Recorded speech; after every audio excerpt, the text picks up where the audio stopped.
Good day everyone, my name is Dimple May Alam Dumalag. I am here to talk about the production control. So, the overview of my reporting is all about what is production control, the importance of production control, and the elements of production control and its benefits. So, let us start. So, in the catering industry is highly competitive and relies on effective production control to ensure the delivery of high-quality service to clients. So, product controls are the sets of processes, policies, and techniques used to manage and monitor the production processes. So, when it's come to the catering service production, is very crucial for ensuring the smooth operation. So, meaning, hindi always smooth yung process or takbo ng mismong business natin, especially when it's come to catering. So, dito possible natin maranasan yung mga losses of kita, makaka-encounter tayo ng kinds of customers na hindi natin magugustuhan yung mga attitudes nila. And for that, we have to be versatile. And yung mismong mga co-workers natin, yung mga workers natin. Which is, as the times goes on, magre-redo and undo tayo sa mga possible techniques, plans, strategy na mag-i-aim sa high-quality services natin for our clients. So, by the production control, ito nga yung nagsasabi na or nagsasaad ng mga policies natin, mga technique para mapaganda pa yung mismong production process natin, which is controlled na natin because of production control. So, now, let's define what is production. So, the production control po, it is systematic planning, coordinating and directing of all manufacturing activities, and influence to ensure having a good made in time of adequate quality and reasonable cost. So, dito makikita natin yung mga plan natin. Nakasystematic na siya. Yung mga processes and the policies, techniques, strategies, plans para sa magandang dollar or smooth processes ng ating production control. So, let's go for the importance of production control. The first is quality assurance. So, production control plays a crucial role in ensuring that the food preparation and catering services meet the highest quality standards. So, QA, ito yung systematic process na magdedetermine whether the product meets the specific requirements. So, dito mag-i-aim tayo and magre-remain tayo ng mga sets of requirements, policies, rules, and regulations para ipatuloy or magpatuloy sa pagde-develop or paglago ng ating manufacturers na reliable sa ating products. So, the second one is consistency. By implementing production control, catering business can maintain the consistency in state of presentations, the overall quality of their offerings. So, syempre, ito yung kahit anong mangyari, mariremain yung consistent natin. So, it's either successful tayo or not, dito pa rin makikita yung kalidad na meron tayo or nakilala tayo. So, especially to the catering services.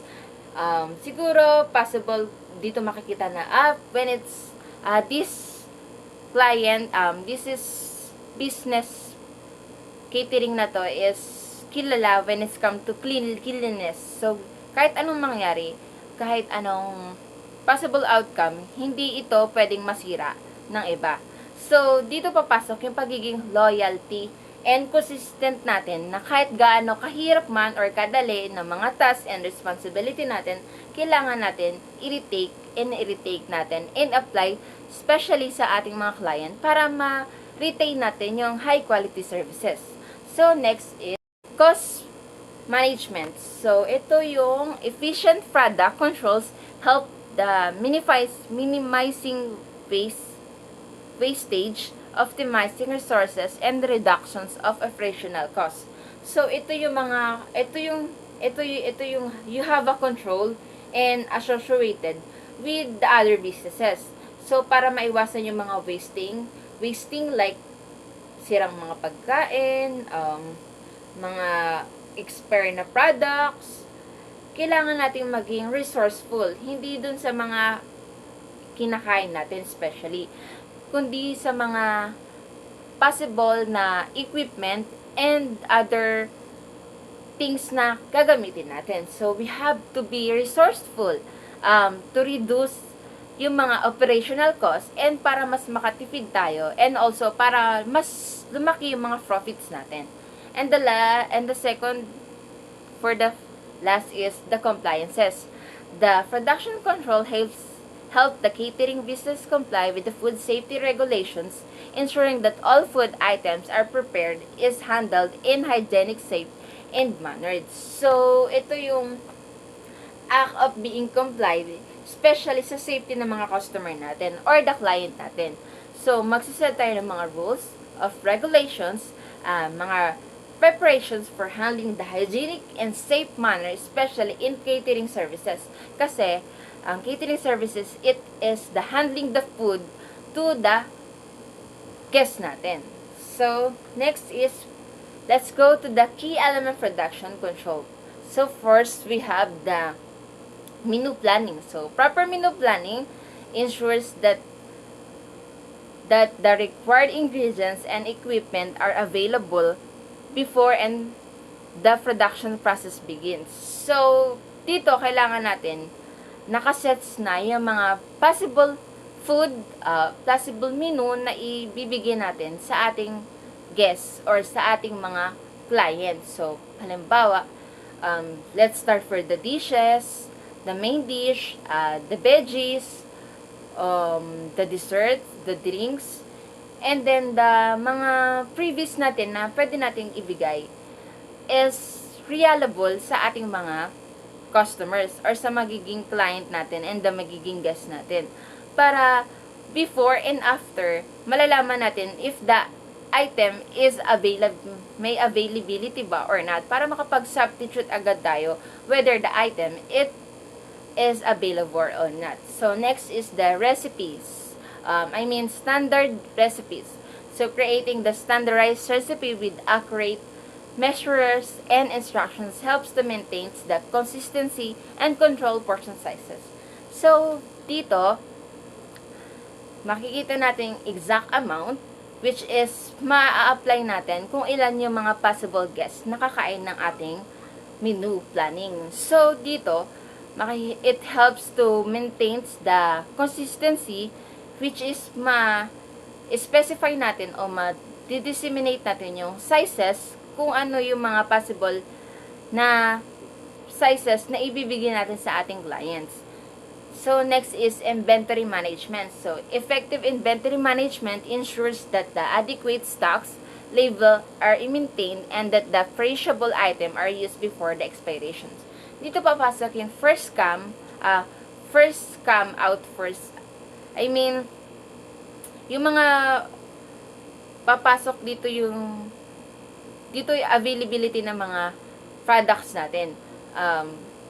Especially, titignan natin yung mga expiration, and then kung may mga spoilage ba na nakalagay sa gilid-gilid, na kailangan natin ma-ensure dapat para maiwasan yung mga any problems na pwedeng i-complain sa atin ng mga customer and then the guest natin. So, also, perishable item used before the expirations. Dito makikita natin na we have to check the expiration date, especially sa mga foods na i-prepare natin, or the mga sauces, siguro,